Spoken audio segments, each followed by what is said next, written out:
Hola, me llamo Chris Van Patten y no habla español, lo siento. So I'm going to continue in English. I hope that's okay.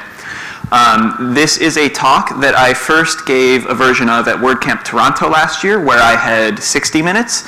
So we're going to move kind of quickly to try to get through everything. If you need me to stop and repeat anything, just don't hesitate to shout out and let me know. All right, Project Management 101. Before we get to that, I am, like I said, Chris Van Patten. You can find me on Twitter. After the presentation, I will link to the slides so you can find them for yourself.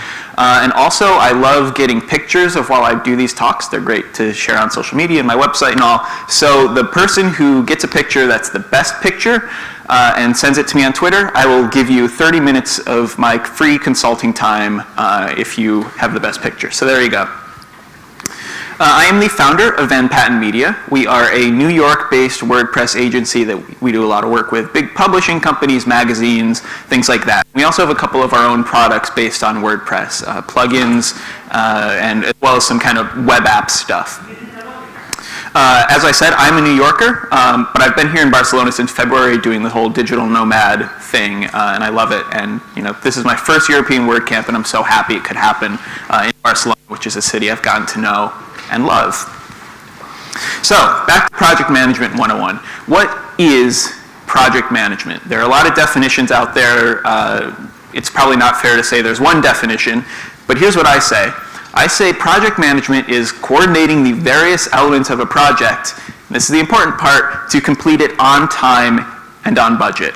That's not always going to happen, but that's kind of the goal that I have. Why do we do that? Why do we manage projects? Because we've all had those projects. We've had those projects that go on for months longer than they should have. We end up spending way more time and way more money trying to get something accomplished because we never sort of sat down at the beginning and made a plan and committed to that plan. It doesn't need to be that way. We can actually do a good job of getting things under control early on.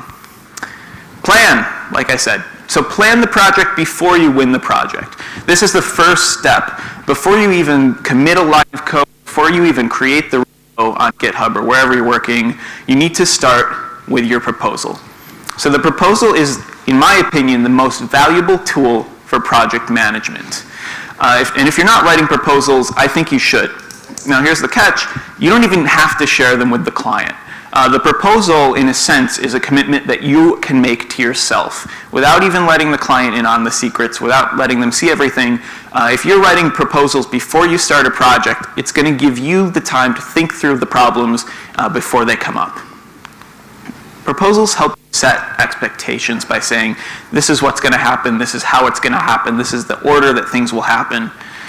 And they help you share your process. So if you are going to share your proposal with your client, it gives them insight into how your agency works or how you work if you're a solo freelancer. And they also help you define success. So by the time you hit the end of the project, what are the metrics that are going to matter? You can define those in your proposal, so when it gets to the end, if you've hit those marks, you're good to go.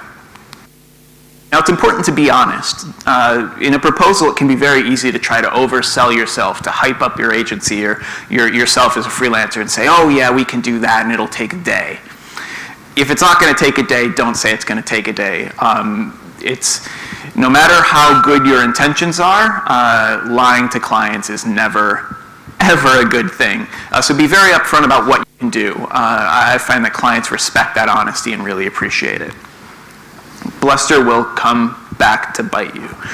So please, be honest up front. It's going to work out, I promise. And if a client has problems with your honesty, and if you say like something's going to take 3 weeks when they expect it to take 10 hours, it's better to have been honest up front. And if they have a problem with that, they're not a good client. So in terms of setting deadlines or not, there are a couple things you can do that can help you set those deadlines in a way that you're going to be able to hit those deadlines. So first, make a detailed list of all the components on a project that are deliverable. At the end of the day, what are you turning over to the client? And break that down into very detailed components, right? Don't say, well, at the end, we're going to give you a website. Sure, they know that. What are the components, parts of that website that you need to worry about? Then, What I like to do is I get a calendar or a whiteboard and I lay out the project components week by week. So if it's a 10-week project, what are the deliverable elements that we're going to have finished in week 1, 2, 3, 4, 5, and so on and so forth. Now, you might not always have a deliverable for a certain week, but you can know where you want to put your focus in a certain week. And it's always better to be safe than sorry, so give yourself more time. If you think, well, I can probably get that done in a week, and then that week comes up and there's some emergency where your server fires, whatever it is, you always want to have some wiggle room in there just in case things happen. So I always say at least double. Lately, I've been even tripling my estimated times. Now, that might seem crazy, but it's always better to over-deliver than promise more than you can actually deliver. So better to beat expectations than come up short.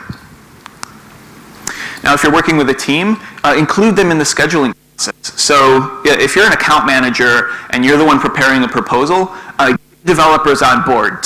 Talking to the designers, ask them how long do you think something's going to take. Don't just base it on past experience from past projects you've worked on, even projects at other agencies. You want to know what the people you're working with like to commit to, how they work, what kind of speed they have, because they might say that something that you think is going to take a month might actually only take them a few days, or something that might take a few days, they actually say, oh, it's going to take a year. So you want to include the developers and designers in the process as much as you can. And assign tasks early. So something that I like to do very early on at the start of the project, get my developers and designers committed right away to certain tasks. That way they can start to noodle on them, they can start to think, and if they anticipate any problems early, it's better to communicate that early rather than waiting until the end or when the problem arises. And spread out their deliverables. So as you're scheduling out a project, don't give your developer 10 things to do in the first 2 weeks. Try to make it so he can, do a couple in the first week, a couple in the second week, and so on. You don't want to give your designer 10 different tasks that she has to complete just before the project goes live. Try to spread these kinds of things out. It makes it a little bit easier for everybody to keep on task. And remember, we haven't even won the job yet. So at this point, we're still in the proposal phase. That's a lot of work that you have to do before you even hand over a proposal to a client, but it's going to save you headache in the long run. It's much better to put in the time up front than get 10 weeks into a project and realize, oh man, we've really butchered this one. We weren't prepared. We didn't think about all these different contingencies. Have that stuff in your brain early on, because especially as you're having these early conversations trying to win over a client, they're going to be much more impressed by somebody who has over-prepared and figured out all of the angles before they get 10 weeks into a project and again, things start falling apart. You want to avoid that. Okay, so we haven't won the job yet. Oh, we won. We sent in our proposal, the client loved it, they loved how prepared we were, and we've won the job. Awesome. So now the next part comes, and this is maybe even the hardest part. How do you meet the expectations you've set? So we've gone through that you've prepared this schedule, you've prepared this detailed list of deliverables. How do you actually achieve those goals? How do you actually present those goals to the client and succeed? Project management software will not solve your problems. It's nice to think that a great project tool is going to make everything just dramatically easier. The fact is that's almost never the case. Now that said, it can help. You have to just go into it with the project management software rather, being a tool, not a solution. It's a means to an end, not the end itself. So there are a couple options. There are some options that are actually built in WordPress, and obviously being WordPress people, that's kind of fun. And it's nice to know that you own all that data. So the first and the most popular, or certainly most well-known, is P2 is blogging software. And basically it lets you tag or post little statuses, and you can tag people in them, and comment and reply in threads like that. This is more analogous to something like Slack as sort of a chat. Now you can put tasks on here and things like that, but it's really meant more for communication rather than managing the entire aspect of the project. You've probably seen the P2 blogs that WordPress core has over at make.wordpress.org. And if you haven't, you should check them out. It's a really interesting example of a project being developed in public. So check those out. P2 is free to download. You can use it on WordPress.com. It's great. O2. I don't know if this is ever going to come to light.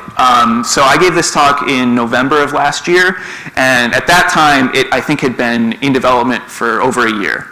This is supposed to be the successor to P2, and from what I hear from the automaticians, it's really cool, but it's been so long that I don't think we're actually ever going to see this released. But be aware that it's there, keep an eye out. If it ever comes out, supposedly it'll be good. And then there are a whole bunch more. So if you go over to the plugin directory and search task management or project management, hundreds of options. Pick the one that works best for you. Don't worry about what somebody else says is the best. What's good for you, what's good for your developers, what's good for your designers, etc. Now, just because you can use WordPress doesn't mean that you should use WordPress. WordPress is a great platform for many, many things. Task management, depending on how you work, might not be one of them. So there are some non-WordPress options as well. Trello is really popular. You can lay out sort of visually the aspects of a project. And then there's Basecamp, of course, maybe the oldest and best known of the hosted software options. I really like Basecamp. It's very intuitive, it's friendly, it's easy to use, etc. But my personal favorite is Asana. Now, just because I say that you should use this doesn't mean you should, but it's the best. It's great. It makes it very easy to assign tasks, discuss tasks, include files. And of course, all of the options I've shown you can do those basic things. And again, you know, try them all. There's no right answer. Use what works for you and your team. You know, include them in the process, because if you like a certain thing and your developers like a different thing, well, you know, maybe that's an opportunity where you might want to have two different task management tools.